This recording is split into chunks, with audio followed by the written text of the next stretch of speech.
Well, hello and welcome. Good evening, everybody, to the Full Sail University online courses. I knew I was going to cough at some point in time. Well, once again, everybody, my name is Steve Kane, and as always, I am here with the Audio Workstations class. We have got week 3, December. It is a special December 4th tonight. And because we've got a birthday in the house, Juan's birthday today. Everybody give it up for Juan.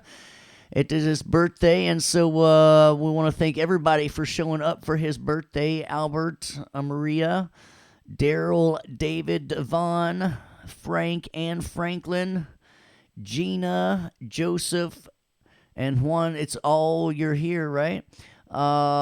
Julia, Marion, Robert, Sarah, Scott, Stephen, and Traver all showed up for you. It's happy birthday to you, my friend. So what we're going to do for your birthday, I'm going to teach you a little bit more about remixing, because that's what we like to do on Monday, right, on that special 12-4 edition. So make sure you got your seat belts buckled, because some people say we go a little bit fast in here. So I want to make sure that everybody's clear about my expectations. I do not expect you to be following along with me or attempting it, right? I want you to sit back, chill out, relax, watch me, and make sure that as I do stuff, it's making sense. I do not expect you to fully be able to go do everything after we watch this the first time, right? But I expect it to make sense as I'm doing it and explaining it. And if it's not making sense, you're going to ask me a question. Is everybody cool with that? You can say CWT for cool with that. If you like, excellent. Frankie was the first one on the punch. Thank you, Julia and Steven and Sarah and Devon. Scott and Joseph Roberts like mention my name too. Here it comes. All right, so everybody's cool with that. All right, so what we're going to do, I do expect you to laugh at my jokes too. Remember that. That's the big part of it. So it's Monday night, and you know what that means? It means remix time. And if you looked at it, like I told you on the first one, that we were going to kind of break down and set up our tempo and our markers on week 1 and get our click track rocking. And then on week 2, we were going to lay down our rhythm. And then on week 3, we would start laying down our instruments. And so a gentle reminder that remember that all of the virtual instruments that we provide are the only ones we want using. Please, no outside instruments. So, only what has come with your lunchbox package, please. So tonight I'm going to lay down a bass like we do up there in Tennessee or Texas like that. Put some pads and lead lines and melodic counterparts, and maybe even jump down in here and tie in this ambient sound effect. And then what I'm going to do, because this gets, where it says vocals here, this kind of gets more into the mixing aspect, so this is what we're going to be doing next Monday evening. So with that being said here, any questions before we get started? Let's see. We definitely cover identify beat on the week 1, but check it out. If you want to stay after class, I will definitely go over that right there, and you can watch what I'm doing and ask questions as I'm doing it for you. If you'll stay after class, I'll be happy to do that for you. And let's see. And then, yes, it's just, Sarah said, I love the way you're saying my name because it's just what syllable you put the stress on, right? I know it's probably Sarah, but it's just more fun to say hurrah because the Joseph Jingleheimer Schmidt joke gets after a while, so it's all cool. So, I have a quick question about my Submaster track. So let's tackle that before we get started, and then I'll start tackling that. So because I am teaching live, and because we are before week 4, what I have chosen to do so I can play some music and bring everything down and talk on top of it, except, ooh, look at that click. And that way I can still teach you. So I wanted to run everything through a Submaster. So that's how I can, right? and that way I could pull everything down at once. Now, as I get into mixing, and by the way, I want to thank who am I thanking for this? Sam. Samuel is asking about my Submaster. So what you're going to see is that it is simply an aux track. Now look at my big mouse over here on the left side. Remember, if I can see if I can wiggle it and make it a little bit bigger. Yep. So check it out. My Submaster is just an aux track. And so what I did, if you'll look here, if you'll click on its input, you'll realize that it's really a bus that I went and I renamed. And so what happens then is every output in my entire setup is going out that same bus. And if you think about it like a patch cord, so it created, let's see, bus 23, 24, 25, 26, 27, and 28. So it took bus 27 and 28, and I assigned all the outputs to that same bus, and then I selected the input of my aux track to be that same bus. And so if you think about it like a patch cord, that's how I routed everything over to that Submaster except the click. So let's do that now, and you can see what I'm talking about here. So see how right now it's going to the main monitors, and that's why it's not coming down when I'm pulling all the rest of the music down. All right?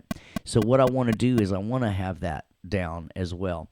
So let's take this and assign that. Now, because I've already set it up, I could go right here and assign it to the bus. That works, right? Like that. And now look. And everything's cool like that. So does that solve the great mystery of the Submaster? Very good. And what I'm going to do is I'm going to start teaching about that in detail next week when we talk about our mixing, but I wanted to go ahead and knock it out there for you. And so, yes, there is, Sam. Great question. He says, working with memory locations in the groups, is there a way to solo the group when you're working on that? And yes, and that's honestly something I want to talk about next week in detail, but the quick answer is yes. After class, stick around and I'll show you how to do it, all right? And is the Submaster something I can pull up with Shift Command I? So I just added an aux track and named it Submaster.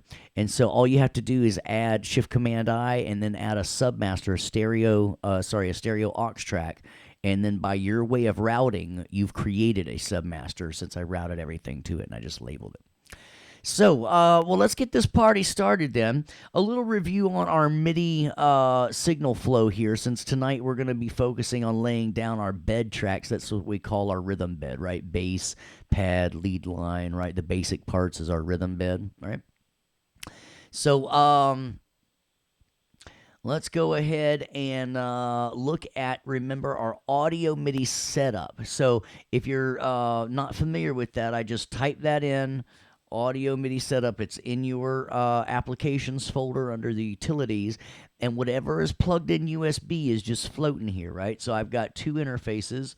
I've got one on my Firewire chain, my Thunderbolt chain, and one on my USB chain, and then this is my keyboard on my USB chain. So if I really wanted to double click this, let's even rename it. We'll call it Steve's UMX 610, all right? And so now I check that in my MIDI window to make sure all my devices are there.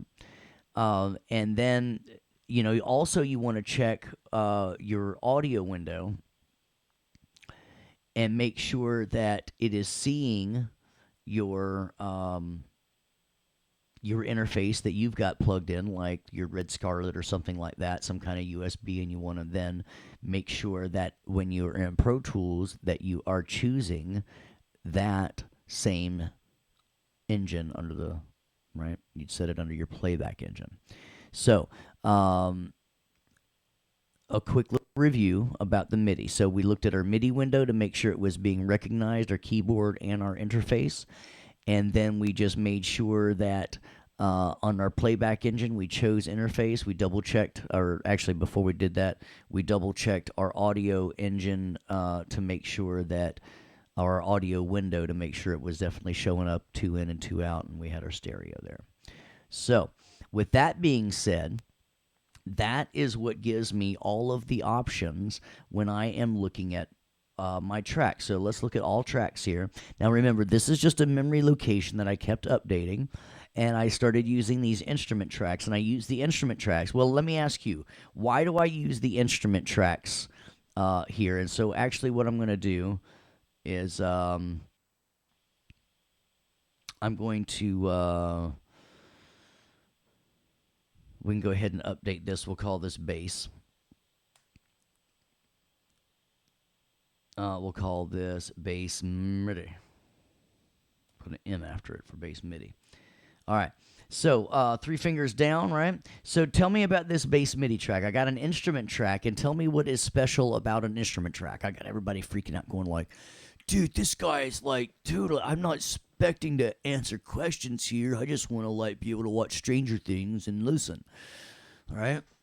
That's right, Robert. Thank you very, very much, because I've got the MIDI signal flow. If I show the instrument column, you'll see both the MIDI and the audio signal flow. Now, what I'm going to do is get rid of some of these tracks up here for right now, and just kind of get down to my bass track.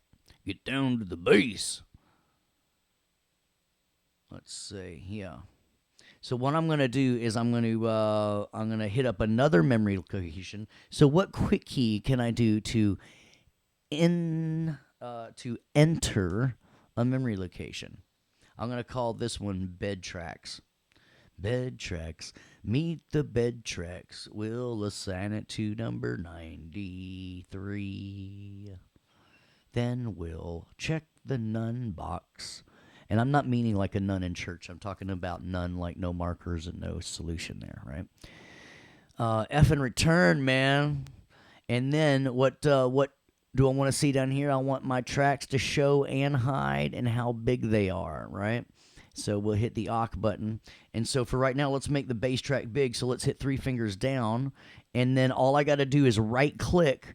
And notice it says edit memory location, and now it's going to remember that bigger size. So now I can go from all tracks to my bed tracks, bada bing, bada boom. Any questions on that? We've covered that pretty good. I just like y'all to, I love seeing y'all use it. It makes a whole lot, I think it is a whole lot easier than having to click and unhide tracks over here all the time. All right.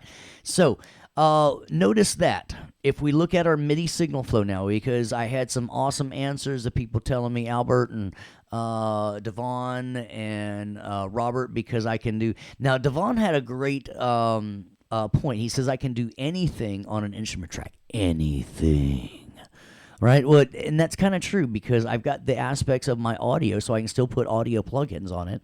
And I've got the MIDI aspect, so I can go back and, like, when I play a wrong note, not like if I play a wrong note, but when I play a wrong note, I can go back and fix it.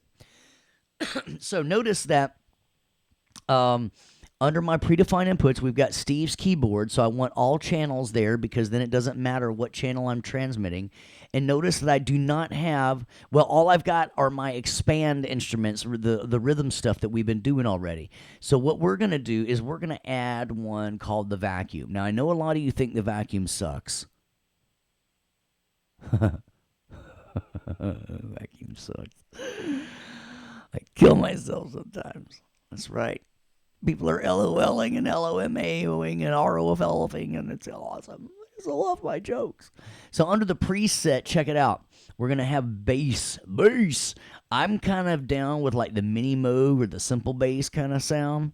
So I got a nice little preset, and then we'll screw around with that. And now, since I did it on that track, look, it automatically routes it for you. See, I say automatically because it should smack you right in the head like, oh gosh, look, it did it right there for me. I didn't even have to go click and choose bass vacuum 1, right? So it automatically happens just by putting your MIDI insert there. So now what happens, until I hit record, that little R button, I'm not going to get signal through. Think of that as like the gatekeeper, right? The record button is like your mighty gatekeeper, right? And until I hit the R button, now it goes a little weird, because right here is your MIDI signal flow. It hits that first. So if something was wrong, like let's say it was sending a wrong channel. Instead of all channels, maybe you slipped and put it on channel 2. And now what's happening is I'm not seeing any MIDI signal flow at all come in at all. Well, and let's put none back on here first. So if I get that set up correctly, now I should see my MIDI signal flow. Now it looks like I'm lying to you, but I should see MIDI jump in coming in. But you know what? You're going to notice that until you have it routed, you're not going to see it. So once I route it, then I'm going to see MIDI signal flow. Now this is not volume, this is velocity, right? And if I move a knob or a slider or something, see the little bitty data coming through, that lets you know that you got some control data coming through. So this is a troubleshooting light.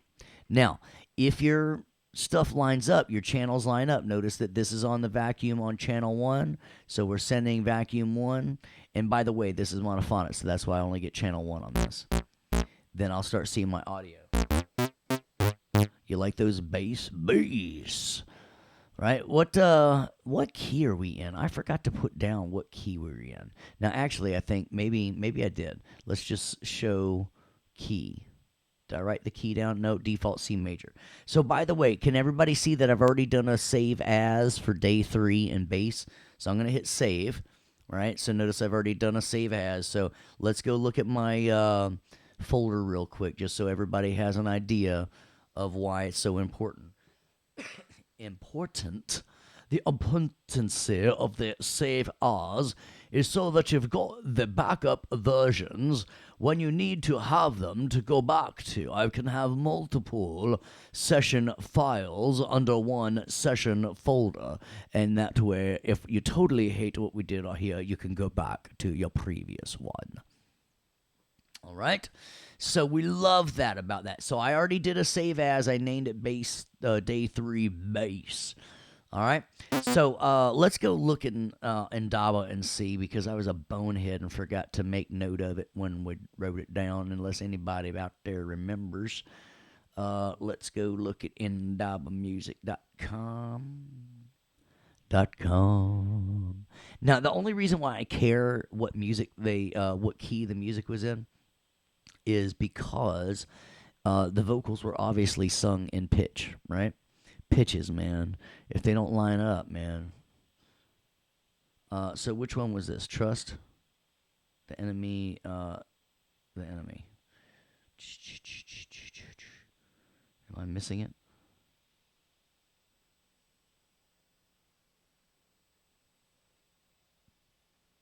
There we go. Visit page. See, they might not give me any details about it now. Details and audio. Oh, maybe so. All right, F sharp minor. Lucky for me, right? I ain't scared of F sharp minor. Bring it on, baby. I can play in all the keys. All right, so what I'm going to do, though, is I'm going to insert that key change up here. We're going to go to all the way down at the bottom, F sharp minor. F sharp minor, none could be finer. I wanna make a deep song, so I got a shriner. I rode around in his cart. We went on a parade, and this is what the beat I made. Oh, sorry. That's the one. All right, so that's the one. So now we got.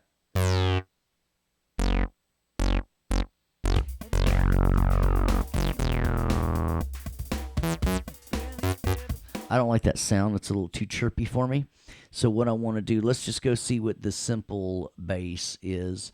Simple bass. Yeah, that's kind of what I'm feeling it. Am I just showing us something, or is this the way it should be done? Tim, I am a big fan of always putting the key signature in, because what you're going to notice then is if I need to well, here, just check it out. Just hang with me for a minute, and I'm going to show you why I like this.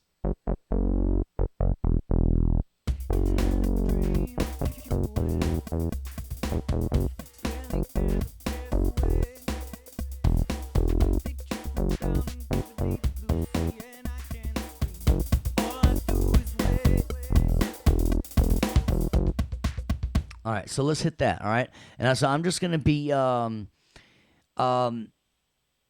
So let me. I got to pause about how I'm working. I am you don't have to copy what I'm doing. I'm showing you how to work. Whatever the bass line you want to do, whatever sounds you want to use. I hope yours doesn't sound like mine. I'm not wanting you to copy me. I'm just showing you, like, if I was doing the project, how I would go about it. So when I'm teaching on Monday nights, I'm going to try to, take these rabbit holes and teach you about the basics of Pro Tools, like about the channels and such, like we've been learning. But the way that you work, we're going to call that a workflow, is something that you're going to be establishing your whole life. So you're going to take little bits that you learn from me and other bits of that you learn for other teachers. You're going to kind of form your own workflow. And I'm just showing you how then Pro Tools is doing all this. But no, you don't have to do it exactly the way that I'm doing it. Now, there are a few things, like, yes, you have to have it recorded as MIDI, unless you've got, like it says here, maybe I want them to. Come on. Like it says here under the guidelines, if you do want to record it, if you get your own bass and you want to, like, you're a bass player, just make sure you tell us in the tracks that you recorded it live. All right. So what I'm going to do is I'm thinking here at the verse. Let's learn a couple of different ways to record tonight. So let's look at our transport window. So I'm going to bring that up, Command 1, or under the Windows menu here. Remember, all your windows are up here, right? And then you got your quick keys, and these circles mean what? What do those circles mean?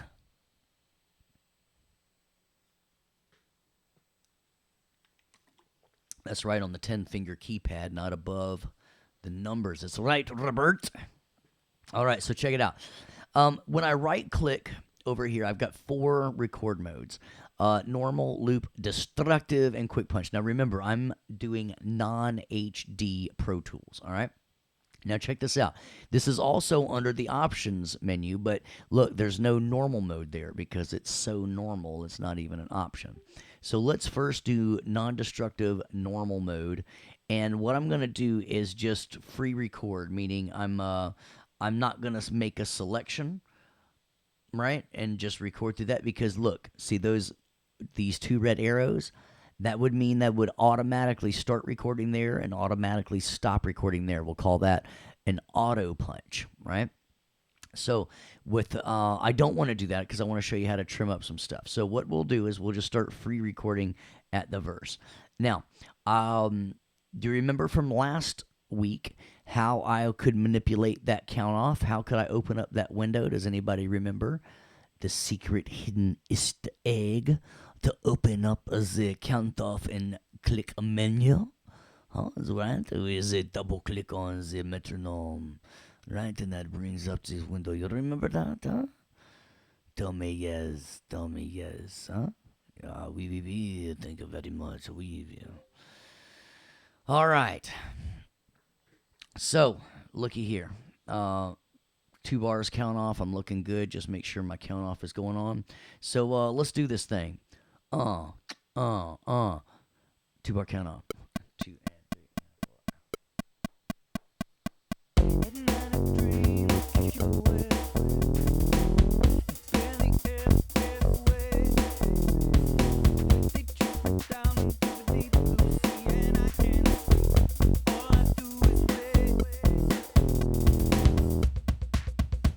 All right. So now the problem with that, though, look at when I double click. It's not a perfect. Well, that one did because we stopped there automatically. I forgot to undo it, so it was a perfect 9 measures, but it was too long regardless. So I will teach you how to trim it up. Right? We wanted that to end just at the pre-chorus, right? So if I shift click, right, and just I wanted to go here, right? Or I could change that to 8 bars. Right? And now I get this. Now, how can I trim this up to that exact selection now? Do you remember I said I pity the fool that don't remember this quick key? I pity the fool, right? Command T, right? Command T just like that. Ba-da, boom, boom, bam. And now I can go back. And if I like that,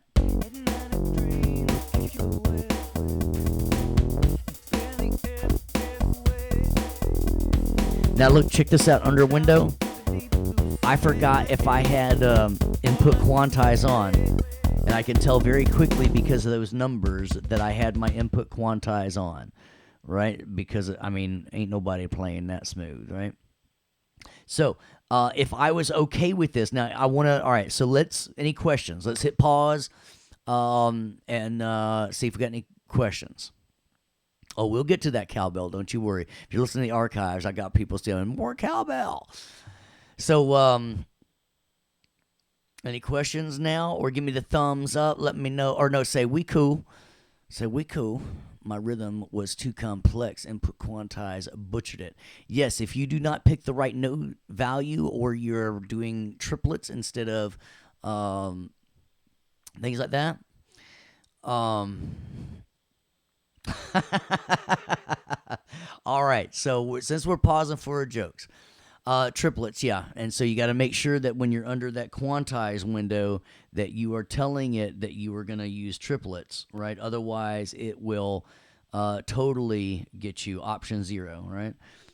If you are not working this triplet window, input quantize, you got to tell it tuplets, and then you've got to break it down, and you've got to know if you're doing 16th notes, I'd put 6 in the time of 4. If you're doing 8th notes, I would put 8th note 3 in the time of 2. If you're doing quarter note triplets, I would put 3 in the time of 2. No, half note triplet, 3 in the time of 2. That would give you that triplet. So if you're trying to get the 8th notes going triplet, then you do 3 in the time of 2. If you're trying to get 6 tuplets, quarter notes, you go to 8th notes, 3 in the time of 2, triplet. And to get those 6 tuplets, I would do 16th notes. I would put 6 in the time of 4, and that's how you get the doodle bop, triplet 1, right? So, a little theory there. All right, so now let's pause then, and I usually tell y'all a joke. So somebody else put in a joke tonight. I'll read theirs out loud. I had a dream that I was a muffler last night. I woke up exhausted. Thank you, Mr. Carey. I appreciate that. So, now that everybody's, all right. See, look at that. You got some good stuff there. All right, so I want to teach you something now. Did we already learn about MIDI being destructive? About what I do if I like that? Did we already talk about that?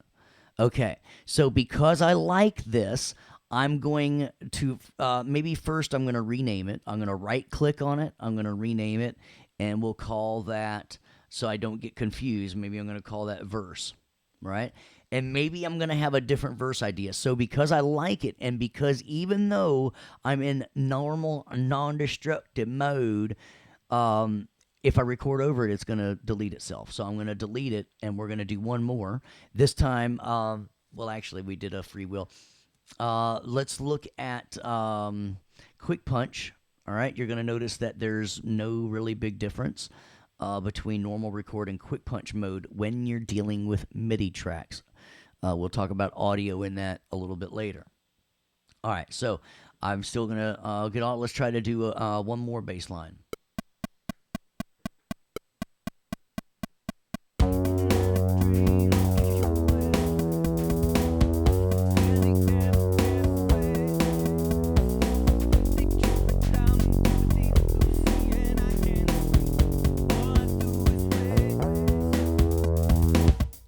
Now, if I didn't like that, now I got to make sure my MIDI merge is on. If I didn't like that, I said, no, that's stinky poo. Remember, it's destructive. I can record right over it. Watch the name stay the same.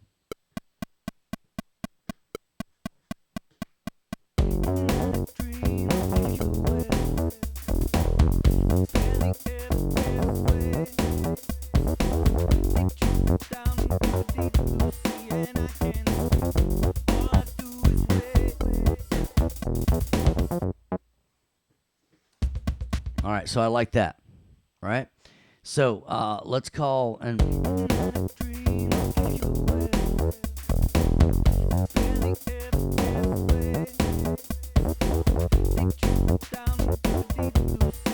Now, see, on that one, believe it or not, the input quantize kind of messed me up, I think, right?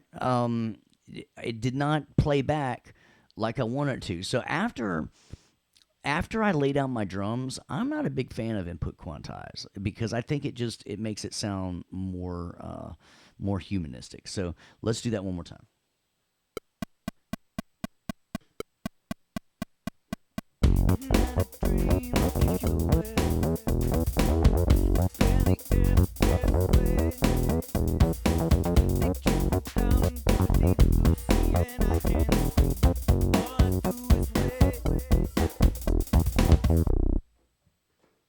All right, so see, it was destructive. It's still bass 2, right? So now I like that. So let's rename that, and maybe we'll just name this MIDI bass verse 2, and that way we know we got a couple things. All right. So because what I could do is I could take that out and then use that for my other verse, right?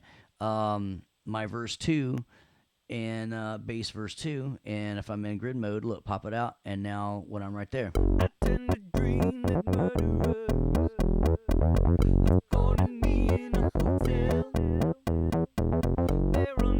And then let's go back over here and start with the first one. So instead of having bass 2 here, now check it out.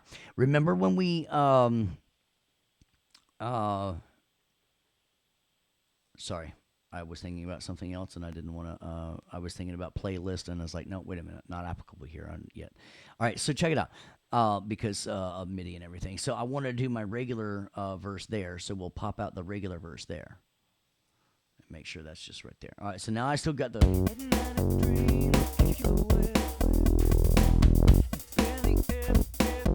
And then it's still working the same under here, under my verse 3.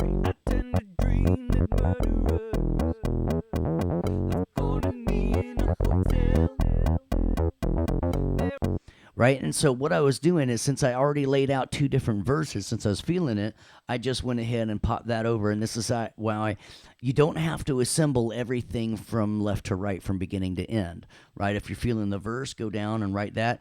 And I could compose it since I already had my drums here. I wanted to use that, so I had the feel, and then I just copied it over and put it on the next verse of the song. And I don't have drums yet. I haven't copied over my drums yet.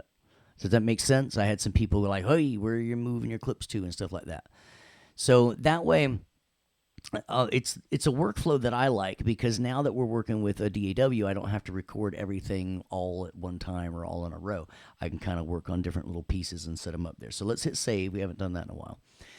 With pulling from the clips list, option drag from making hundreds of different name clips that are identical, even though consolidating didn't reduce my massive amount of clips that option drag created. Correct. So now, Robert, I am going to talk about how to clean up your session on week 4, so no worries about having a whole lot of stuff. I'm going to cover that in detail. But yes, option dragging from the clips list would have prevented new clips from option dragging. That's correct. And are the playlist tracks in the instrument tracks, or is that audio track thing only? Great question, JJ, and that's what I was going to ask you about, or why I paused a few moments ago when I was thinking I was about to tell you about playlist. But that is because playlists are not really a MIDI thing. It's more of an audio thing. Okay. Let's even see if we can. Yeah.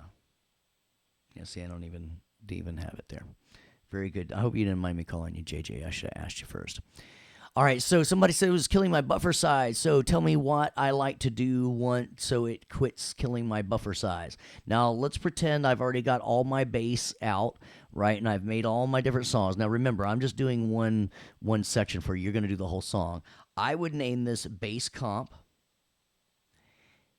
right? And then if you double click, because we have our selector tool, and then I hold down shift and I double click. Now when I do consolidate, remember the quick key I told you for consolidate? It's up under the edit menu, so don't freak out, right? So now I get at my verse. And now, because I start hitting down on that hard on that buffer size, as Robert was saying, that's why perfectly now With this up at nice and 0, I would right click and I would commit it. And so I commit it. I would make sure you do not delete, do not delete, do not delete. Only hide and make active. That's the easiest way to get a 0 for this whole entire project. Hit the OK button.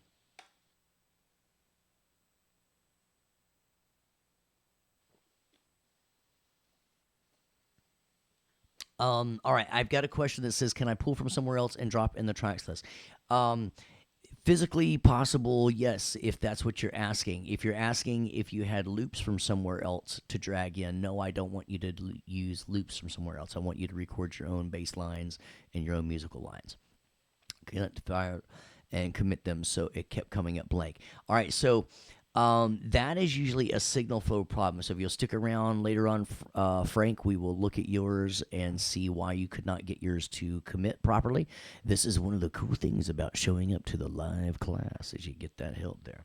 So now I got my bass going on. All right, so what I'm going to do is I'm going to first re-update my bass track there. So I get, and then I'm going to take my all tracks and I'm going to add my new bass in here. Bass. 3 fingers down and edit that. And now because that's a loop track, that's a bed track, I'll probably put maybe a darker green on that, use that for all my bed tracks. So let's go back to my bed tracks. Now let's get some pads going on or so. And so where's my long list of instrument tracks? All right, so here's instrument 8. We'll pull that down under. Pull that down, turn around. Let's go ahead and just housekeep while we're here. Bed track. Let's name it. We're going to do a pad, I think, right? Is that what's next on our list? Bass and then pads, lead line. All right, so must be a lead line in some fashion. All right, so I'm going to use a nice high pass. Again, 3 fingers down. So now let's reset that. So now when we pull up that, and then we'll do our all tracks and when we're done committing it. All right, so now pad. All right, so again, no sound. I hit my record MIDI, still nothing because I don't have MIDI routed anywhere. So as soon as I put a plugin on, I really like this organ, this DB33. I'm going to use an organ tonight.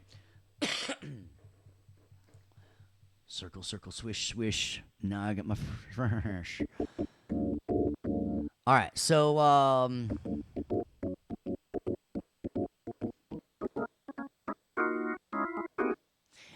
so I would like you to consolidate them. I had a question that says, "Will I get points off if consolidating them?" Now, so here's the cool thing: there's nothing on your if you looked right now, and we go over here and we look on your rubric, this is the only thing I'm counting you off for, right? And there's nothing on here saying that they have to be consolidated. Now, on your Thursday night stuff, I do have you consolidate things because I'm trying to teach you that that's a good workflow. And then you're seeing me do that same workflow over here, right? And now you're thinking, oh, well, you know what? After he makes edits, he always goes back and consolidates. And so I guess those are the kind of habits that I'll be making too. Right? So, but you'll see on the rubric exactly what I count off for. On those Pro Tools assignments, yes, I will count off if you don't consolidate them. On your group project, you can do whatever you want to. You just have to make sure that, or not on your group project, on your remix project, you just got to make sure that your rubric is satisfied. And we're going to go over all of that. Let me read one more question here.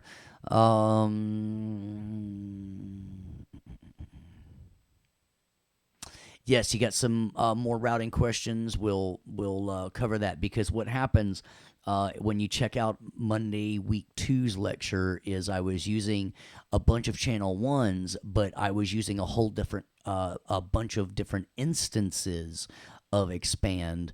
That way I could leave them all on channel 1 rather than only using one instance of expand and using multiple channels of it, right? So I'm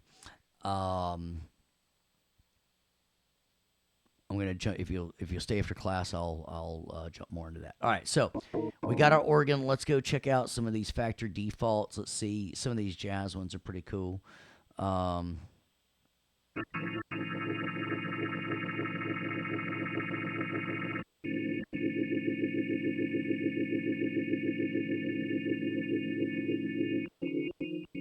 Let's see what the gospel ones sound like.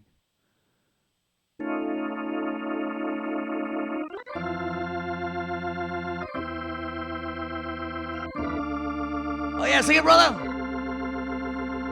We got it here today to learn some Pro Tools. And then after Pro Tools,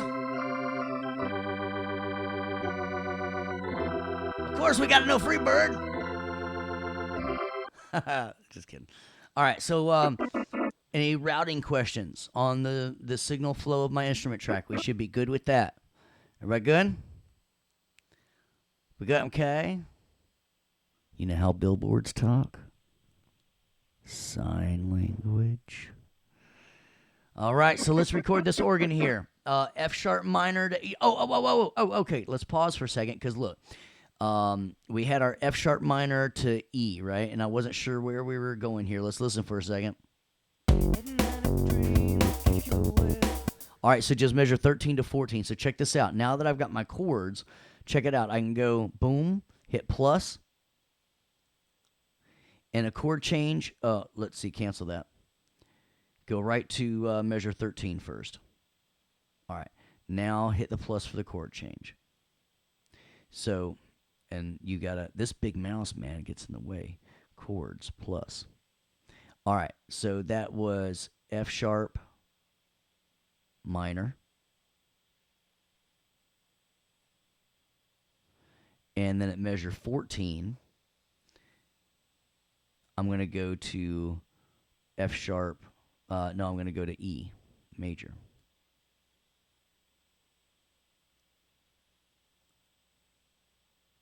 All right, and check this out as I zoom there. So check it out. If I now copy from 13 to 15, see how it didn't change because I didn't hit return? So if you're typing these in, you have to hit return after that for it to get it to measure 15. And then I was to take that, check it out, and duplicate that chord change. See that? And I got that, and then I can go over, let's go over to verse 3. Command V, put it right up here. Command V. All right, so I'll go grab it again. But you see how I did that. Now, the reason that I did that is, let's say in the real world, I put down my own little bass part, but then I want to hire somebody to put it down. Well, check it out. What I can do is under my score editor, like you put an ad for a musician, must read great music, right? And so now you everything off except the, where's my bass comp track? Boom, boom. And you say, bass player, I want you to play exactly this. Now, they get all the chord stuff. See, they get the key signatures, right? Boom, right? And they get everything like that. Right? I should put my name right here. Title, this is The Enemy, right? The Enemy. And we could put, instead of composer, we're going to put arranged. We're going to put remixed by Skane. Oh, yeah. Oh, yeah. That's how we do it. I ain't playing, y'all.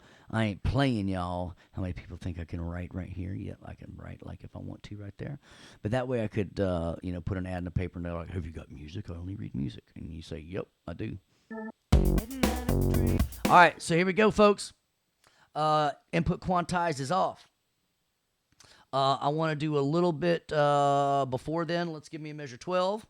Whoops, I said measure 12. I said measure 12. There we go.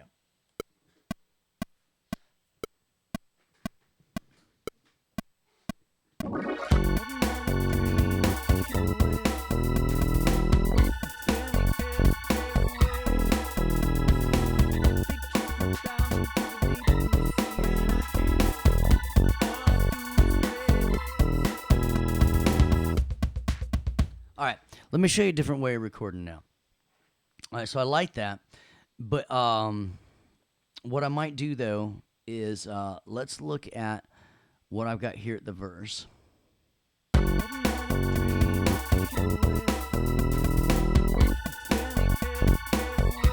I can go back. Y'all saw how I could go fix those little notes, right? if I wanted to go fix the timing, right, we could go in and double click with our grabber, right? And let's get our hand tool, right?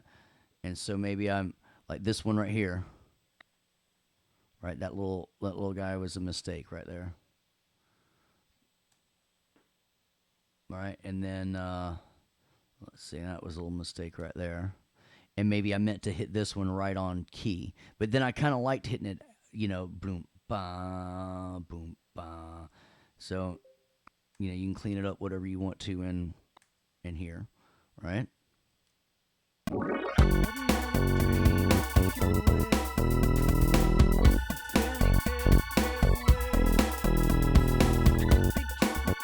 If maybe you like that glissando or whatever, right? So let's hit save. But now I want to try a couple different things here. So check this out. Let's hit verse 1, and then I'm going to hold shift and pre-chorus and see how it automatically sets this up for me. So as I do this, I'm going to keep that little slide in. But what I want to do now is let's go look at loop record. All right, so what I'm going to do now this time, notice that loop record, I've got my MIDI merge is grayed out, right? So now because maybe I'm creatively not sure what, and notice here, I right-clicked on it, and look, I did it up here too, right? It mirrors each other. So maybe I'm not sure what I want, so I'm going to do a couple different organs. So I know I've already got a whole note going on, so we'll experiment with a couple different things. Here we go.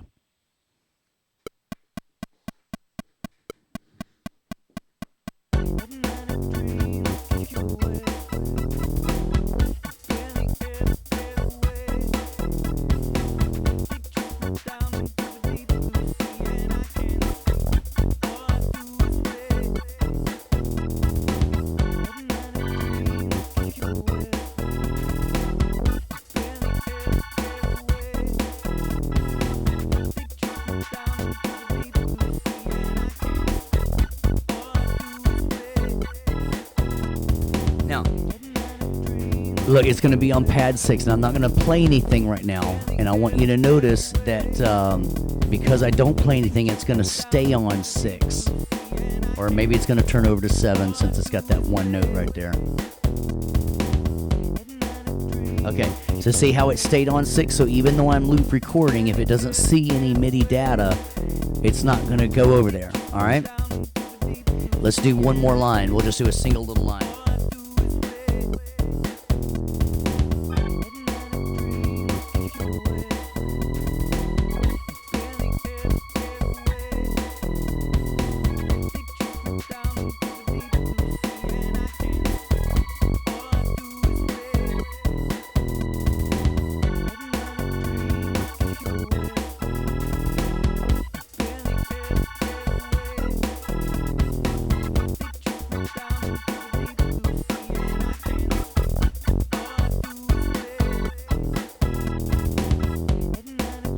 So I think that's the one. I think number 8's the one I finally want to go with.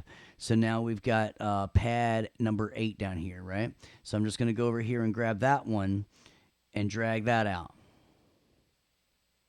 Oh, that was pad 9. Come on. Pad 8. Oh, no, it's pad 8's there. All right. All right. So now we got ourselves an organ line that sounds like this. Ah, yeah.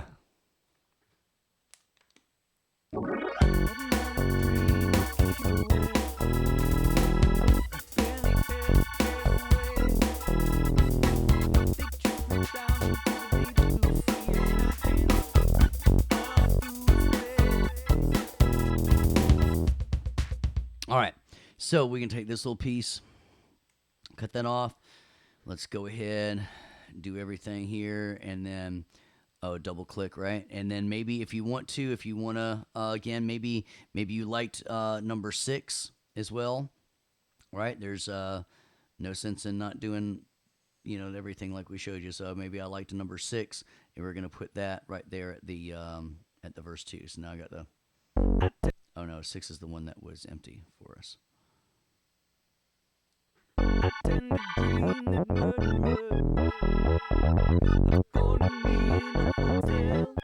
All right, and then so just to kind of keep everything going, let's do pad, double click, pad comp, and then I would select everything that I've been doing, including the silence, including the silence. Just to consolidate my clips, I just took a screenshot instead. Shift option 3 is the quit key. So I consolidated my organy. All right, so true story. I grew up in a farm, right? We had a huge farm, acres and acres and acres. No, I'm totally serious. Of raising cane ranch, and so I did anything that I could do to try to get out of cleaning stalls because that's a lot of poop to shovel. And so, then when we moved up to Tennessee, we only took 5 horses with us. That was a lot less poop to shovel. And I started becoming a teenager, right? Well, so the way I could get out of shoveling poop is I had to get a job somewhere else. That's the only way, right? So, I would look in the little ad in the paper, and I found out that the Episcopal Church was looking for an organist. So I went and applied there, and I played both of them, right? So I learned to play this organ, like both hands on deck, and then the foot pedals too, right? Feet pedals, you like that? The foot pedals too, right? Now, so I don't know if anybody's ever seen Episcopalian music, but the weirdest part about it is there's no time signature. And being a little bit CDO, which remember it's OCD, but I've got to alphabetize it. Remember, not having a time signature is a little bit weird because some bars would have 8 beats in it, and then some bars would have 3, and then some bars would have 10 or whatever. So it was a little bit under me. So I looked and I found a better gig, a better paying gig actually. This one paid $60 for a Sunday service, right? And I was like, heck yeah, I'm gonna go do that one. And it was at a black gospel church. Now at the time, I didn't realize how long they stayed in church. They definitely got their money's worth on a per hour basis. But it was, I mean, I should have packed a lunch that first day. I was getting so hungry. I was like, man, aren't y'all ready to break for lunch? But this is the coolest thing because they are the ones that taught me how to play an organ in a totally different way. When I put my hands both up on the organ there, they're like, "What are you doing?" And I was like, "I'm getting ready to play the organ." And they're like, "How are you going to manipulate the Leslie cabinet?" And I was like, "What do you mean?" And like, "What do you mean? What do you mean?" So check it out. Listen to the sound of this. All right. So if I have this, or we're up here.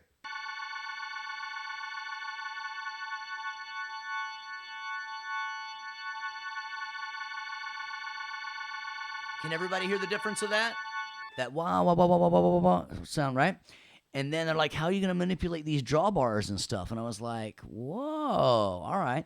So they started me playing organ with one hand, and then I would hit I would start hitting the Leslie bar and start manipulating the drawbars and start morphing my sound, and a lot of that started making sense. Well, here's how you can do it with a controller. So, and if you look on your rubrical on one of these, it says automation is used on volume and pan and a plug-in choice and a plug-in of your choice. So this would satisfy that part of this. The other two, volume and pan, we're going to cover in Monday night's mixing lecture. All right. So let's check this out. I got this here, and if I right-click on it, it tells me what controller it is. Well, because I'm not sure about this, I'm just going to tell it to forget what it knows, and I'm going to right-click on it and say, learn this one. And I'm going to go move my mod wheel. And it's probably controller 1. Let's go see. Yes, it was controller 1. All right, so now let's go get this top drawbar up here. So now I'm going to go over here, and I'm going to say, forget what you know, and I'm going to right-click again, and I'm going to say, learn this one. I'm just going to twist this first one on my knob. Oh, look, all 3 of them are changing. So they must be number 91. All right, so all of them are 91. I don't want that one to change, though, so I'm going to say forget that one. Forget 91. So now I've only got these 2. All right? So is everybody following that?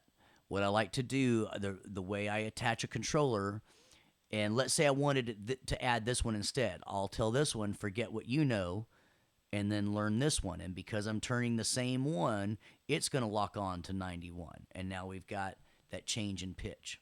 Everybody cool? So now let me go ask you. Let me ask you something. I go here, I'm grayed out, right? My MIDI merge is grayed out because I went to loop record, right? Everybody cool with that? So I'm going to right click and put normal down here. Now look what happens. Now I get back and I get my MIDI merge back. Now, when I click this on, right, because we said it's destructive normally, right? So now look, when I go to my verse, now I'm just going to start turning controllers, and I want you to see what's going to happen and listen to the sound, right? So I'm going to go into record again.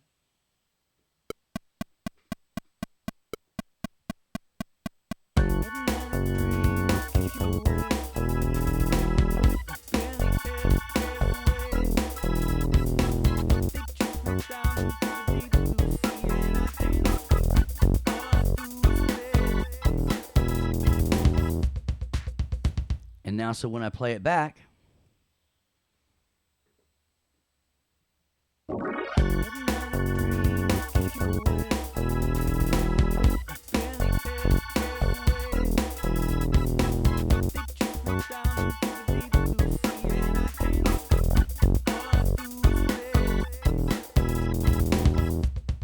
cool? All right. So, good story, right? So now what I'm going to do, though, is I'm going to put in my comments, I'm going to put 2 lanes, whoops, not at lanes, 2 lanes of automation for Leslie on CC1 and tone on CC91. What do I mean when I say CC? What I say when I say CC, I'll give you a hint. It starts, you learn it in MIDI. One of the words is controller. The second word is controller. They're like, dude, I didn't know you were going to ask us questions. I thought I was going to be able to just sit here.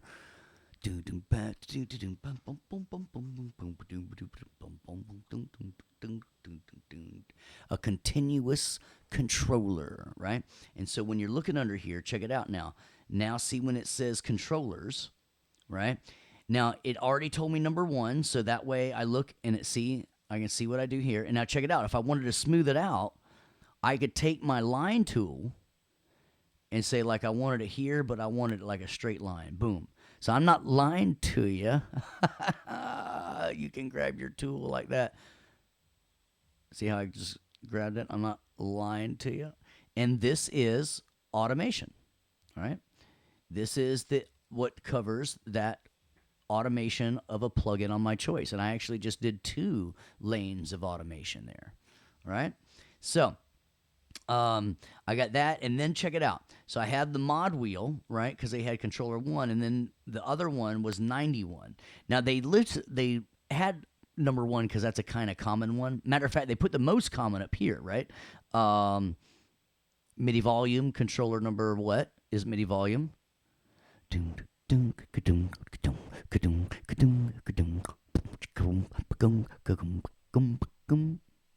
7. Come on. What about MIDI pan? Which one is that? What controller is MIDI pan?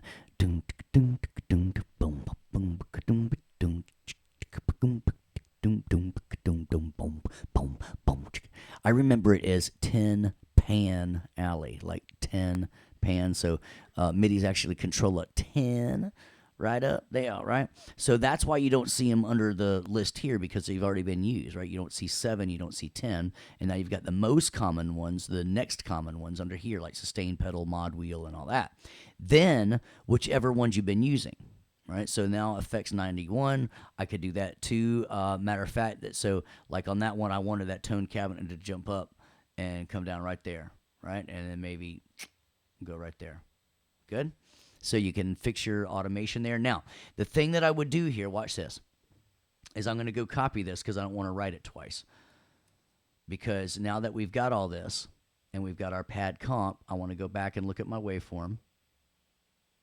I mean, my notes, duh, not my waveform. Sorry, my clips.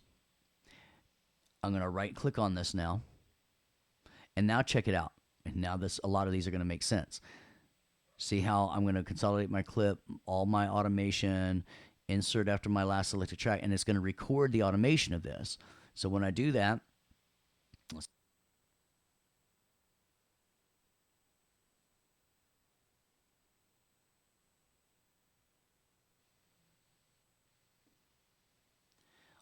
now it's got the pad, and oh look, it copied them. I don't have to paste it anyway. So let's update our pads now. I mean our bed. So we've got that going on, and let's go update all tracks real quick. So all tracks, let's go add our bed now. Pad, 3 fingers down.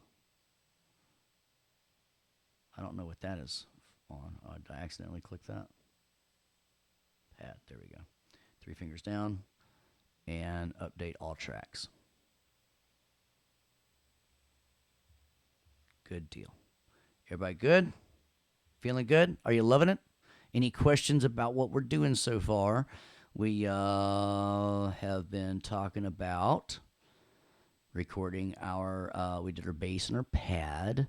About to lay down a lead line. Open to your own interpretation, must be clearly in the same key, right? I don't want none of this. What? Sorry, my keyboard wasn't armed. I was just going to bang my hands on it for a second. So you get to do all this yourself. Don't make it sound like mine. You're not trying to recreate mine.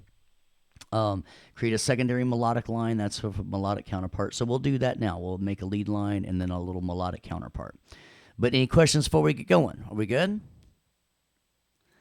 Remember, my expectation. I'm only expecting this to make sense as you watch it. I don't expect you to fully understand it yet. I expect that to happen later on the week after you've been trying this stuff and doing it yourself.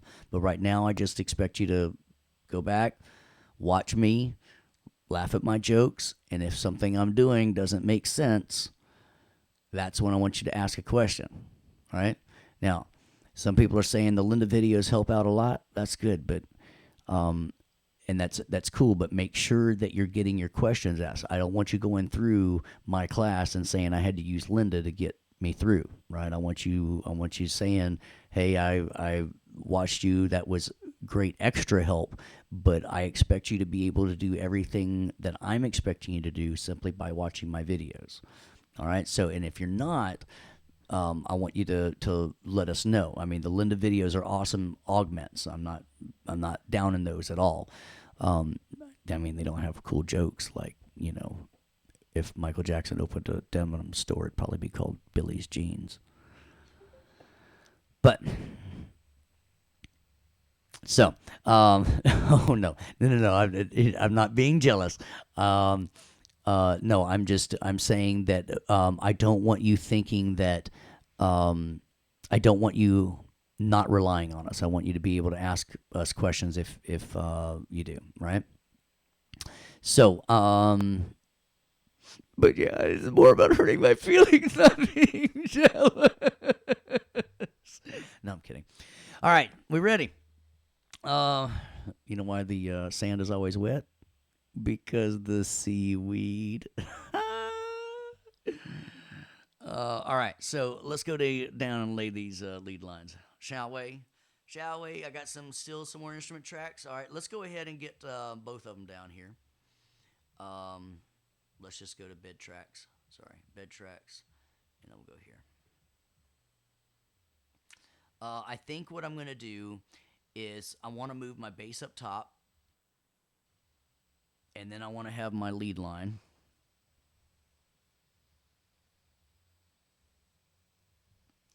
And then I'm going to have counter. If I can spell right. And then we'll take both of these and make them green. All right. And let's go ahead and update bed tracks. All right. Any questions?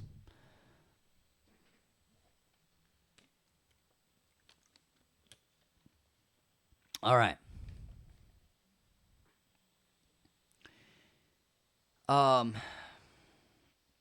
let's get rolling. All right, so we've got a lead.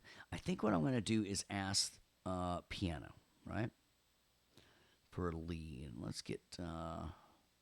Let's use this little mini grand.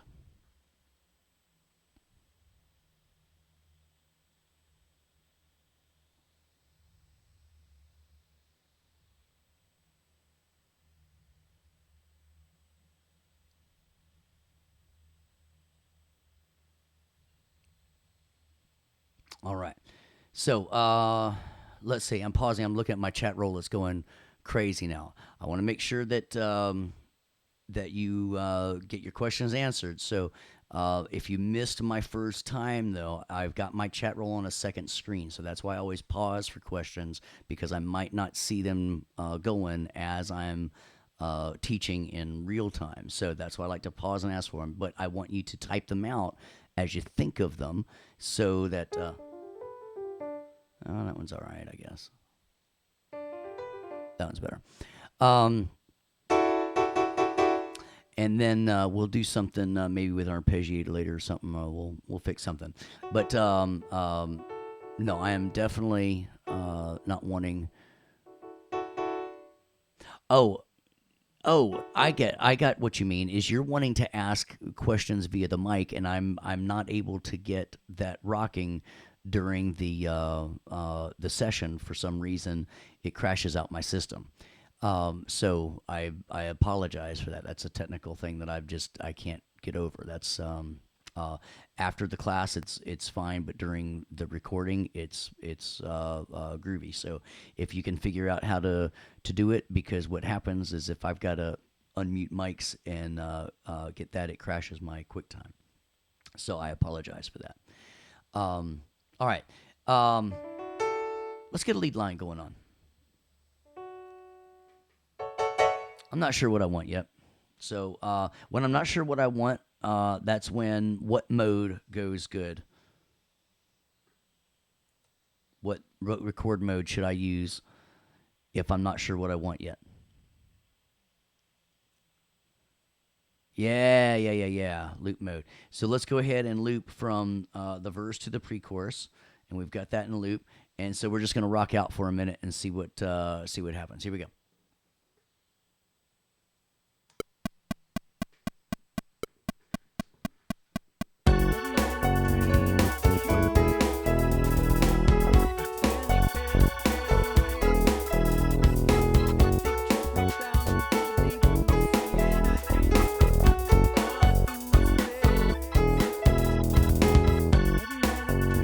That was your arpeggio there.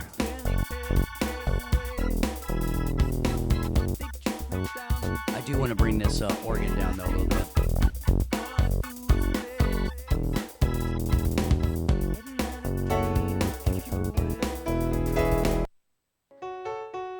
Oh, you can't handle the cane. Man. All right. Save. Let's just save.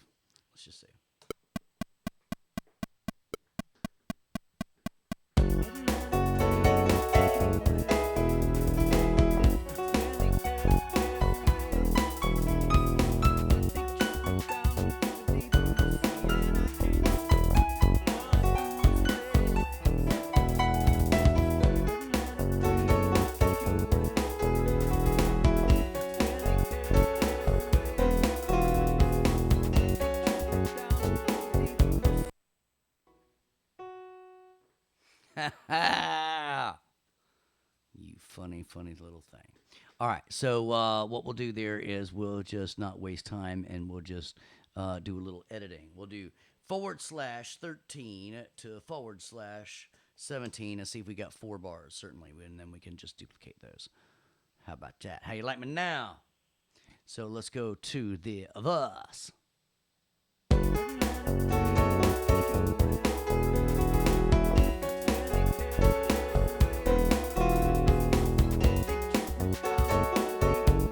All right, so just a little bit of cleanup, and I think we're all right. Look for some little times here.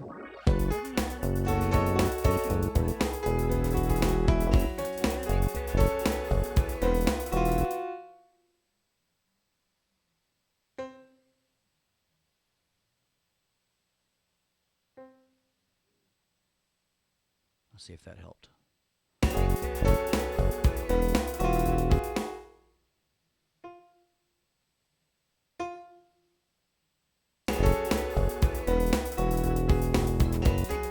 All right, yeah, that helped a little bit.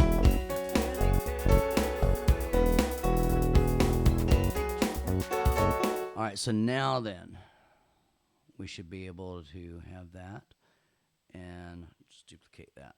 See how it likes it.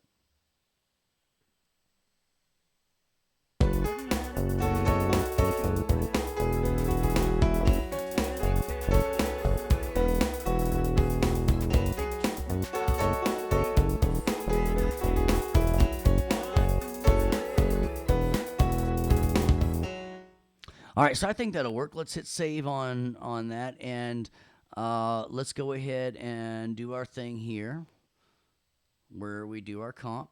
So shift click. Come on, shift click. Come on here. Oh, let's do. You want to do it this way? Double click on the empty space. All right. So we'll call that lead piano comp, and then I'm going to right click and commit it out. Remember, don't delete. Don't delete. Don't delete the hype.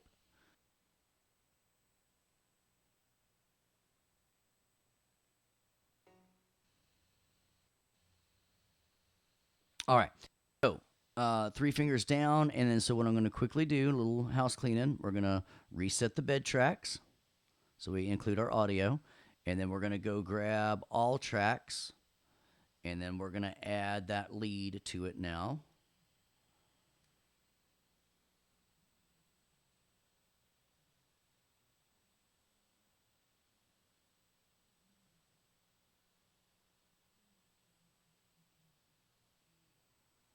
Three fingers down, and right click. And so we're keeping everything clean as we do this. Now, realistically, when this happens, I'm probably going to move my drums up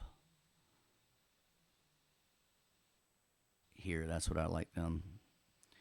And then if we don't have your vocals, and then that doesn't look like we comped out our vocals at all. If we just want to keep everything nice and clear, we could go everything and check it out.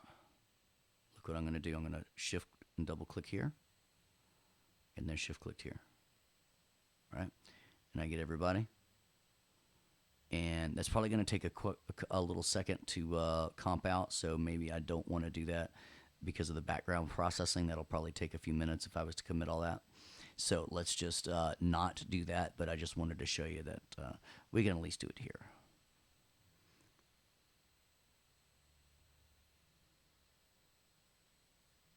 So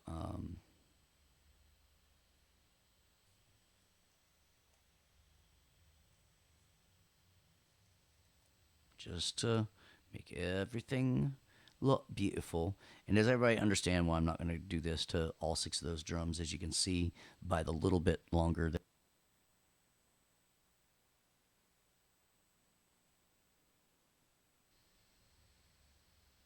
so we're all right. And I would want those drums so everything had start at number 1, but realistically it's going 3. All right, any questions of why I like to comp like that? I'm throwing everything at measure 1, but realistically, music doesn't start until measure 3 because on a show that gives it all the MIDI to set up for, and there's no music there because we didn't put the stuff there. But then by the time we started writing music. Now I'm not mixing yet, even though that all of that is quite loud. I'm going to go ahead and bring that down. But I'm not going to leave those levels. We're going to mix that out on.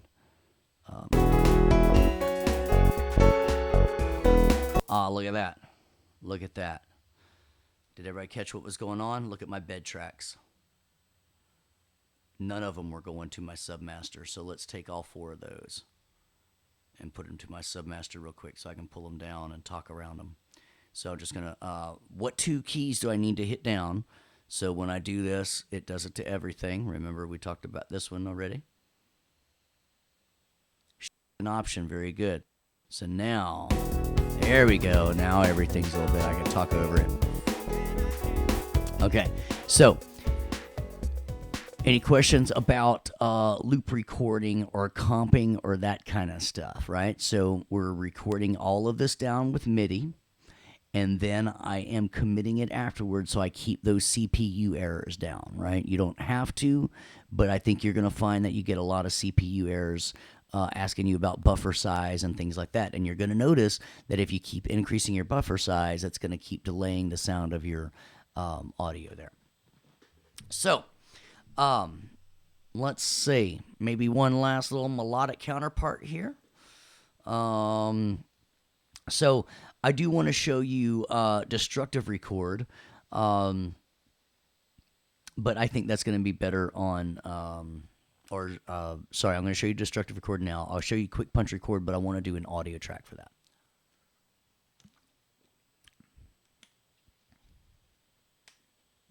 I have a question over here. If I keep using loop record, won't that cause a lot of CPU errors in itself? The things that the CPU does not like is a lot of edits, and that's one of the other reasons why I like to comp out my tracks by consolidation after I'm done doing a lot of my editing, because what really chokes up your computer is a lot of editing, where it has to look at the a bunch of different clips at the same time, right? So that's one of the reasons that I get it. Loop recording, not so much if you're just doing it. Now, if you're experiencing that, you're going to notice that right now I'm sitting on about a 256 buffer, if I had to guess. Yeah, because I don't like to go much more than 256. The delay starts getting a little unruly. And so when I'm recording, I try to go as low as possible, but sometimes I just it crashes too often, depending on what I've got loaded up. If I undo a recording, it won't be saved in the hard drive. It will take it out of the session. I haven't looked in the audio files folder to tell you if it takes it off of the hard drive, honestly. That's definitely an experiment that I would do, and see, and just go look in your Finder and see if it takes it back out off of the audio file itself. It might just leave the audio file in the audio files folder, but then take it out of the clips list. I haven't done that experiment, honestly, Juan. Let's see. And then, David, you should have plenty of RAM and memory for if you got a Launchbox computer. Y'all should be recording MIDI like I was trying to think of one of the, like McGregor knocking out. Oh, wait a minute, he just lost. All right, so whatever his name was. All right, so hit OK. How we doing? Are there any other questions that we need to talk about? Everybody doing good on MIDI signal flow? Ready to lay down a counter lead? I think I'm going to go back to my handy dandy expand, and maybe get, y'all feel like a saxophone or brass or something for like a all right.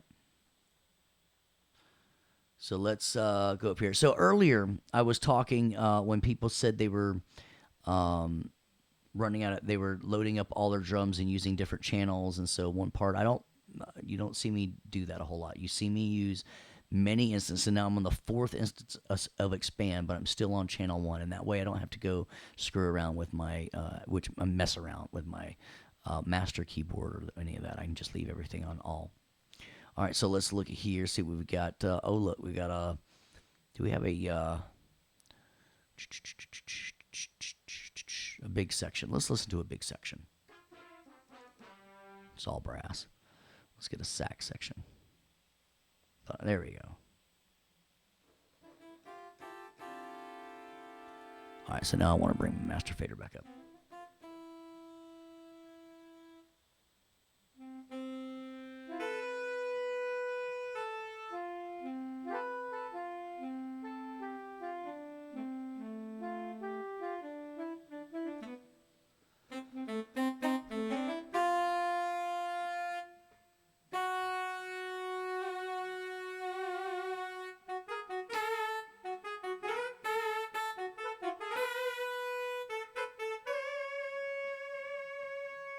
That doesn't sound fake at all, does it? All right, let's do it. Whoop, whoop. I'm going to do verse 1, point 3, point on my keyboard, and I'm going to hit 3 to record. Magic Steve. Here we go.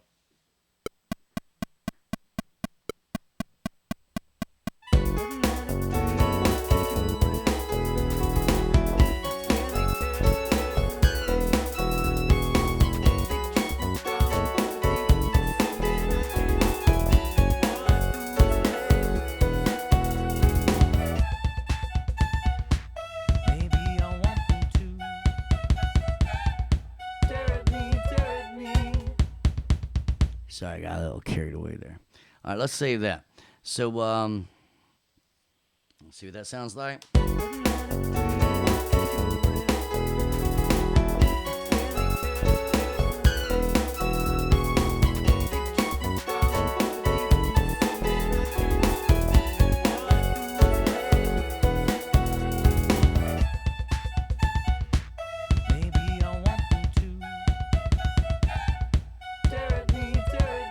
All right, so we'll go fix those kick drums or something later on, but maybe that'd be a cool little breakdown and get it to a little sax and kick drum on there, but not the way the kick drums are there. Let's do a save as because I think we should. So we started off with bass. Let's just call this bed tracks, since now we pretty much got all our bed tracks done. So we'll do a little double click here. Whoops, only on this one. Option click, right, to get everybody back singled off. And so we will go ahead and commit that.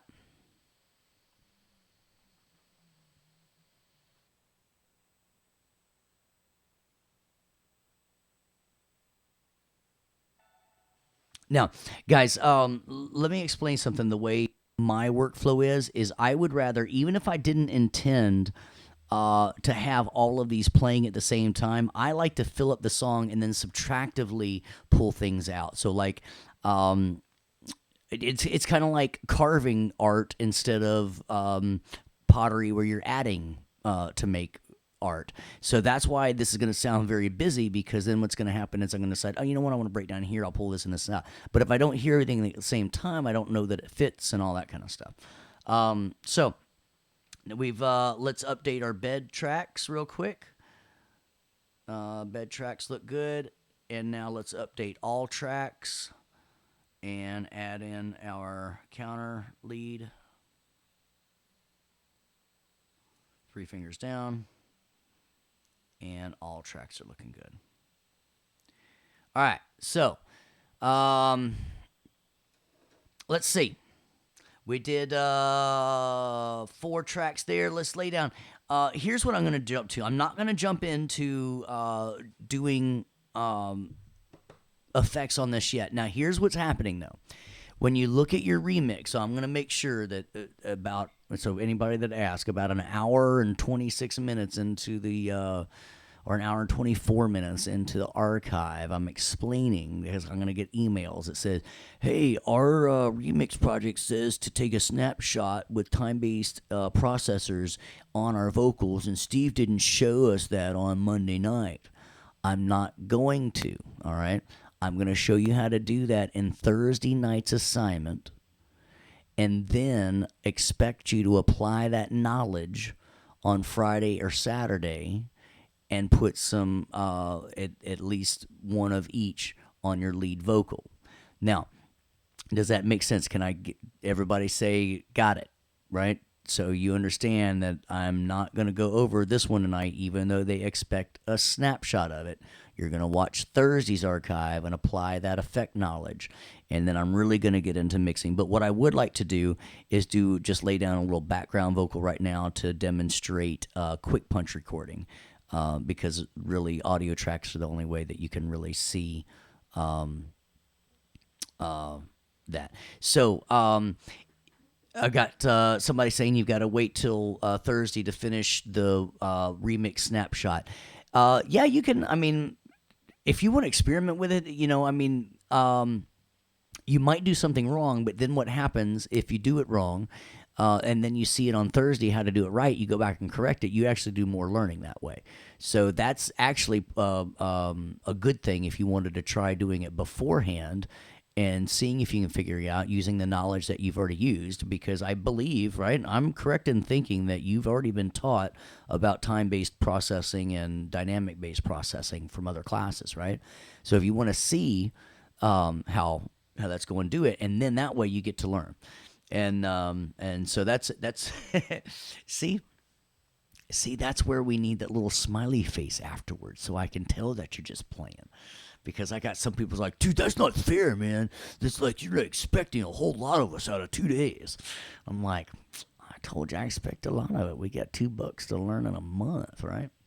Homeboy Steve doesn't play. We go fast. That's why I tell you to put your seatbelts on, man. Hey, you know why the toilet paper couldn't cross the road? Because it got stuck in the crack. Hey, there were some sounds I deleted and I didn't want to use anymore. I trashed them, emptied the trash, and now I open the project. It reads that some audio files are missing, which I don't want anymore. And then I ask if I want to find and de-link them, and should I go about my project folder? How do I go about that? Yeah, that, or you know what, Josh? The easiest way to do might be just remove those clips from your clips list now. Instead of just deleting them from the hard drive, I would have probably, like, if I didn't need that one anymore, I would have just went when I cleared it and cleared it from the clips list there rather than going into the actual audio files folder. And that would probably have been better. All right. So did you take my class before? All right, so with some of those cheesy jokes. All right, so let's get down. I want to quickly go over what Quick Punch does for us since we hit the others. Destructive is very destructive. I can show you that in just a minute. Matter of fact, I'll just do it right now. So let's get an audio track up here. Let's audio 1. Let's see what that is. That's a mono audio track. All right, so let's make this active. And I'm just going to get the same input that I'm talking to you on now. Input 1. Checky, 1, 2, 1, 2. Oh, yeah. Oh, yeah. There's my. All right, so we'll call this back BG Vox Ad Lib. All right, and that way I'm going to show you about destructive and QuickTime. So right now we're in destructive. All right, so let's go to the verse, and I'm just going to add some ad lib, and as it says, it can't overshadow the vocal. All right.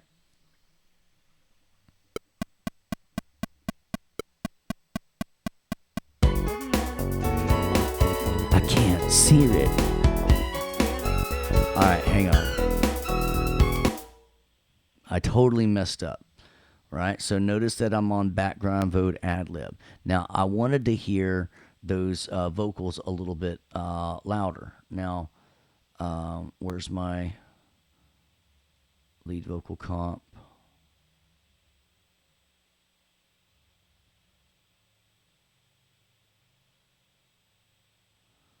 All right, now wait a minute here. All right, check it out. So let's just get all my tracks again. There we go. Now, that's a good reason I didn't hear them. I didn't realize they were inactive. But, that's because we didn't add, we comped them out. I forgot about that, right? So there they are, comped out, right? Yeah. All right. So now let's replace all tracks. See, this is why I like to work as I go. Can you imagine all that crazy stuff getting in there, right? All right, so no, you do not have to record yourself. When you look at this, it says if the song has them, great. Consider creating these on your own as well. You may even consider adding your own background vocals. You don't have to have them, and if you look at the rubric, it's not at all talking about background vocals on, by you, okay? So it's just like, to let you have fun with the project, all right? So, let's see, can I actually hear myself this time? All right, so let's pull everything down with here. All right. So, and I want to accept the lead vocal. So I'm going to take him back out of the submaster and just put him right back up there so I can loudly hear it. All right. So now, destructive recording. All right. So now we had our background vocals here. Let's get our background. Whoops. Background, and let's get them in our bed track or all tracks again. All right. So notice destructive recording, background, ad lib, 1. All right. So now watch what happens. It's destructive, right? Of course, they're not record enabled.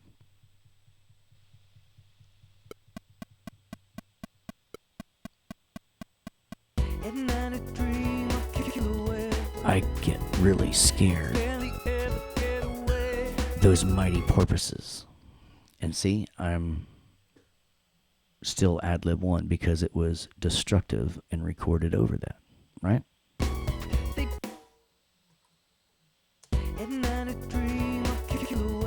I get really scared. All right. So now what we're going to do is we are going to, let's just, now I'm going to show you the difference, right? So now we're ad lib 1. Now I'm going to go to quick punch. I'm right clicking. I'm going to quick punch. I could have done it under my options, right? So now you're going to see what happens if I just re-record it.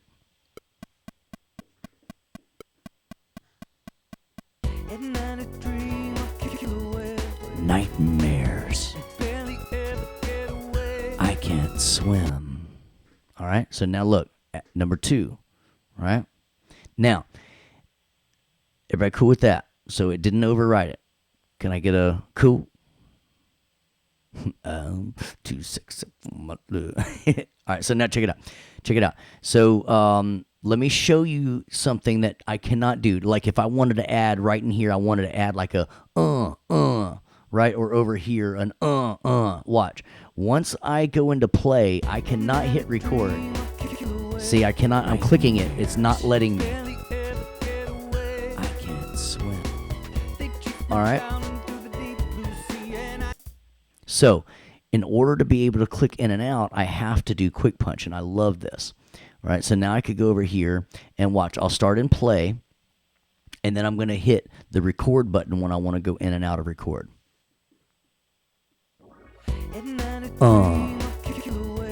Nightmares. Ooh. I can't swim. And now, see, I just clicked in and out.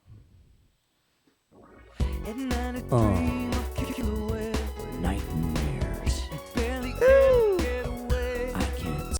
Well, you know what? I want to redo that one. So, because I was a little too close to the mic. So this is the neat thing about quick punch. So watch. So this time I'm going to hit it with the 3 button. Nightmares. I can't swim. See how it worked the mic there. Nightmares. I can't swim. All right, there we go. We're going to save that puppy right there. Oh, maybe we go file, save as, because now we're doing some background vocals. All right. Bed tracks. BGV, baby. Which stands for background vocals. Got it? Yeah. Yeah. All right. So, keeping on that, actually, I'm going to probably make a darker yellow, like maybe like a 3-day-old banana color. And that way I know that it's a little bit different there. Come on now. That's supposed to be dark yellow, really? Okay. Not that dark. There's the old banana look. All right, so now I got my going away there, 3 fingers down. And did we update all tracks yet? All right, let's get down to our vocals. We'll update that. 3 fingers down. Oh, look, we got a lot of updating to do on our vocals because that's old school stuff. So we need to get rid of those. We need to get our comps there. And then our background vocals. So lead vocals, background vocals, comp, and then where was background vocals, ad lib? There we go. 3 fingers down. And I don't need that audio 2 track or that audio. Man, that big mouse gets me, man. 3 fingers down. And right click. Up. The ad lib. Come on. This really clicks me off sometimes. All right. Oh, you know what we can do before that? Did we already comp that? The bad lib comp. So you would want to comp it. Comp it. Comp it like you want it. Comp it. Comp it. Commit it. Commit. So I right clicked, right? Commit. We all good? Hit OK.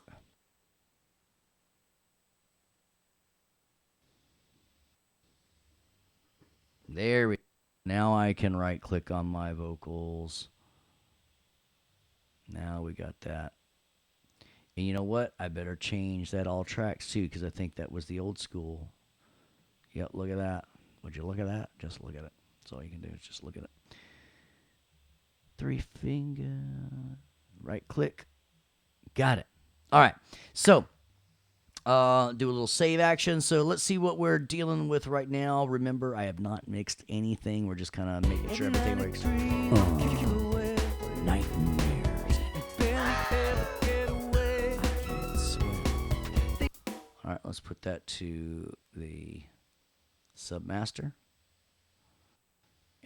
And put those, I should have done all of them at the same time, because remember, I put the lead vocals there too.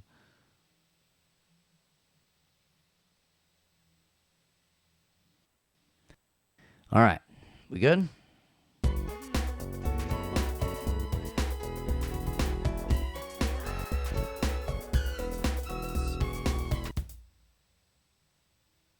Did you not go to my submaster?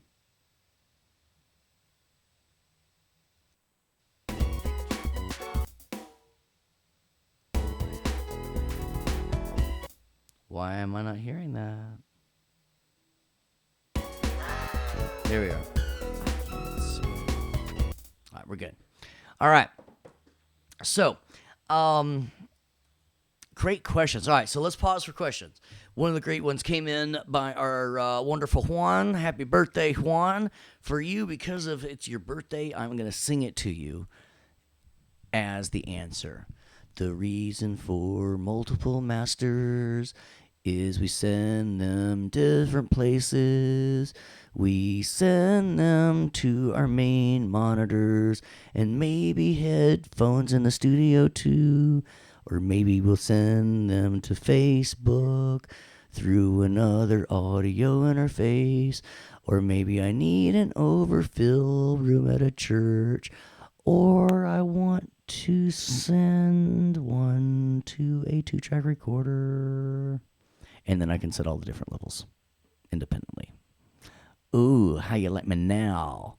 I made a song out of a birthday song, but explaining Pro Tools all night long.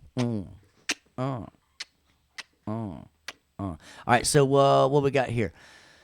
I swear Stephen has been in my class before. He's sending me some jokes that I swear I tell all the time, but this was a great one. Until 2 minutes. So we can mix them separately. Exactly, Juan, because the singer always wants to hear more of me. All right, so that way, and I'm going to teach you this during the mixing night, and that way you could have a louder mix doing that. So you could essentially select certain tracks and send to a common monitor for different instruments that people are playing. Yes, for monitors on stage, it's exactly right, because the bass player wants to hear more bass coming out of it, right? Let's see. Lordy, lordy. All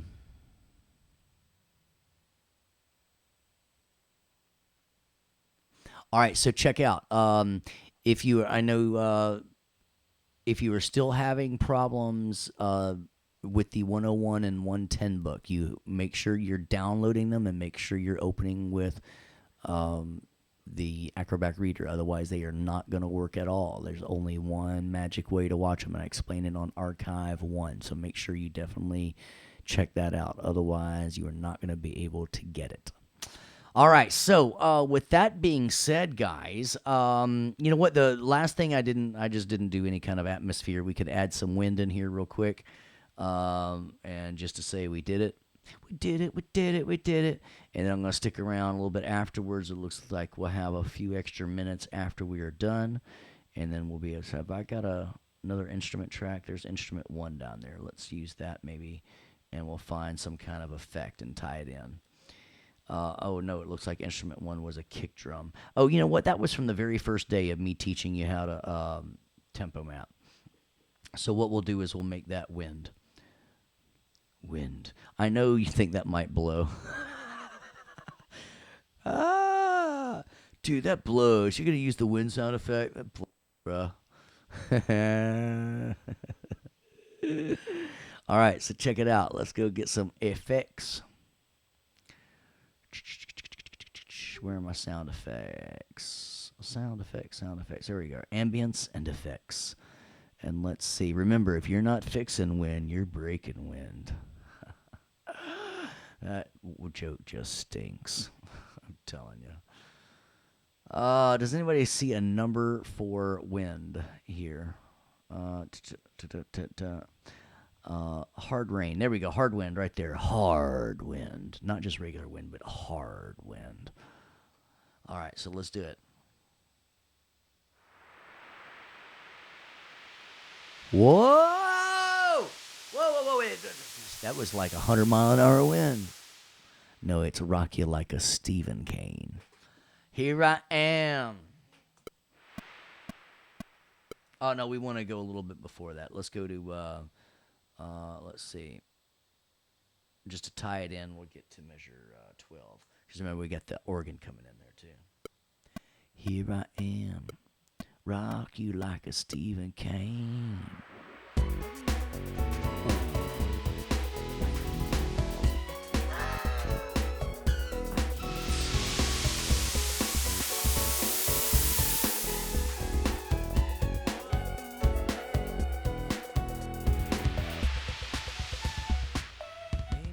All right. So, it sounds, it's not the, well, it sounds like hard wind, right? Not soft wind. All right. So we did it. We did some ambient effects. It can be traffic, conversation, sound effects like weather or ambience, etc. And also create some form of transitional effects to introduce new sections of an arrangement. It could be like a white noise sweep or like a bass drop or something like that. Be sure to leave all the MIDI tracks in your session, although they're going to be muted and hidden. Don't you eat that yellow snow and watch out where the huskies go. So, real story. And this just tells you what a small world, right? So my best friend works at Shands Hospital in Gainesville, and he says, I'm going to see my friend Steve this weekend at Full Sail. She says, isn't that the music college? And he said, yeah. She says, he would like to meet my husband. His name is Mark Pinsky. Not the Mark Pinsky that teaches here later on, but the Mark Pinsky that went on tour with Frank Zappa. So I got to intern under him for a little bit on some weekends when we weren't working at Full Sail, and he pulled up some of the London Symphony Orchestra tour, Frank Zappa, and it was just like, man, oh man, never, ever. So, archivists. I think we have about done. I want to stress that you are only using these plugins. You are keeping the MIDI tracks. You are not deleting them, although I am updating this. We are going to be able to, we want to go see all of the MIDI tracks that you were composing with and the plugins you were using. So, as always, I like to hang out afterwards for everybody that wants to hang out and get some help. I want to thank Aaron, Albert, Maria, Damone, Darius, Darrell, David, Devon, Frank, Lynn, Gina, Josh, Juan, happy birthday to you, and Julia, Marion, Robert, Scott, Stephen, Timothy, Traver, and let's see, Julia, you're there too. We got Julia. Who left early? Somebody left early, and they're like, see, I got to catch up. But anyway, peace out, you guys. Remember, in the archive, I don't want you hanging around. It was Sarah. Peace out, Sarah. I know you're here most of the time. Sarah. Hey, we don't want you watching this more than a handful of times and honestly trying it before you're reaching out and getting some help. So if things aren't making total sense, if you couldn't explain it, to somebody after watching a couple times, we want you to reach out to your instructor. So, as always, have a great night. I'm Steve Kane. Peace out.